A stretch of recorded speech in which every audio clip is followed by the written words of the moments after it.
When onboarding clients, I love the guidance to qualify clients.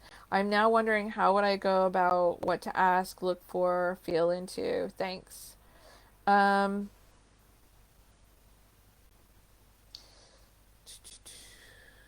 when onboarding clients. Okay. So each offer that we create, you've heard me mention a few courses this evening: the Empath Empowerment, the Spirit Messenger Training, Spirit Messenger Mastery. The way the divine gives these expressions to us, they're coded. They're coded with their own intel, and we can feel into them, the souls who are aligned to receive them. In my workshops, in my training, we call this the soulmate avatar. It's the type of person or client that is most aligned and meant to receive this. So I have multiple meditations where I tune into that technology and I see it as a crystal, and a grid. I tune in energetically and I get information about the soulmate avatar. I channel information about the soulmate avatar.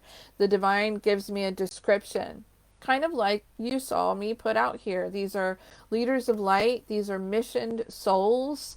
The divine told me who this was for, this conversation this evening, or who they wanted to bring in here. And and so I write all that down.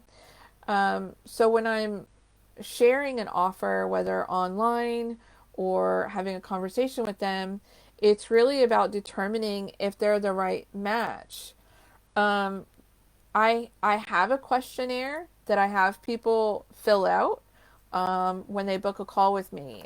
Sometimes people buy straight from my like social media posts. They'll see what the description is. They'll message me, Ty, I want that.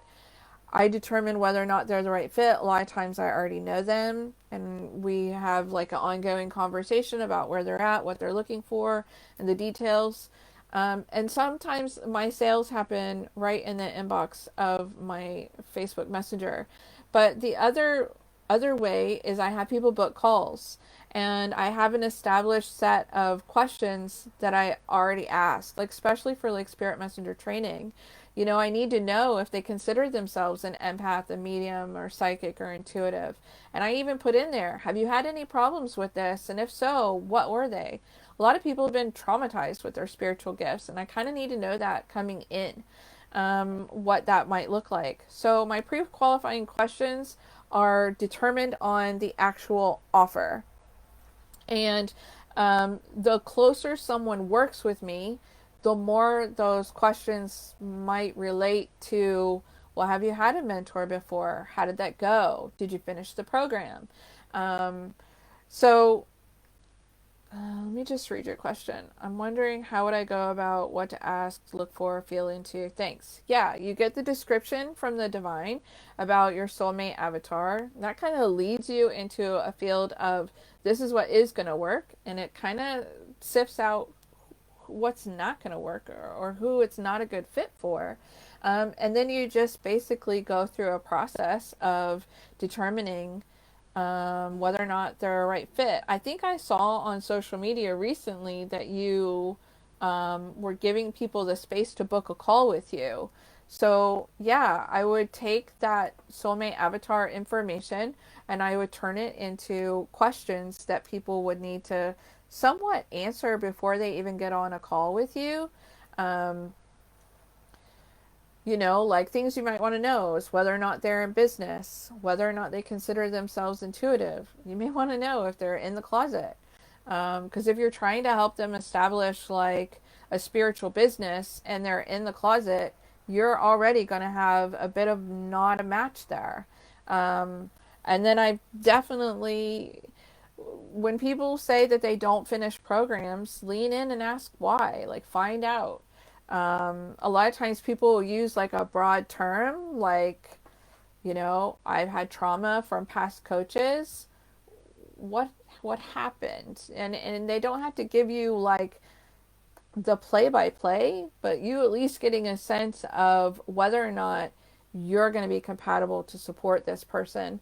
I made this mistake when I was signing spirit messengers. I just thought I could sign up anybody who felt like they were intuitive and wanted to communicate with the divine. I was that confident in myself and my mentoring abilities, and I was that confident in the curriculum that if they had a care and a desire to do it, that I could bring it.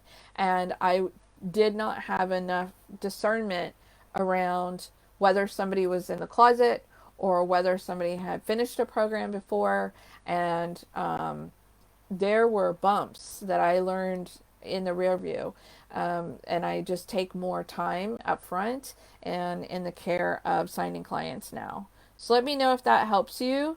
Um, this is something that we go into a lot in the workshop series I did with Jane, and it's also in Spirit Messenger Mastery that I go into more about how to tap into each offer, feel into each soulmate avatar, and then literally provide pre-qualifying questions. So let me know if that helps you. You're welcome, Jonathan. I'm glad that helped you. Cassandra, I love taking it to the water. Did you like the question? Jennifer's in the tub. That's perfect. Crystal says, great confirmation.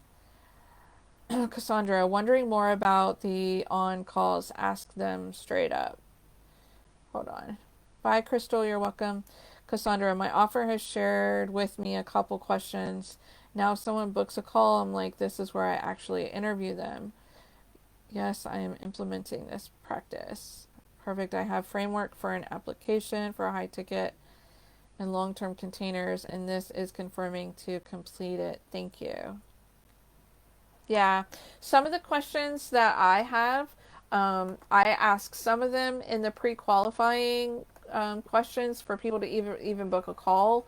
That way, I know which offers to speak to them about when we get on there, and then some of them I ask on the call. So I've done a little bit of both, Cassandra, on the call and previous to the call.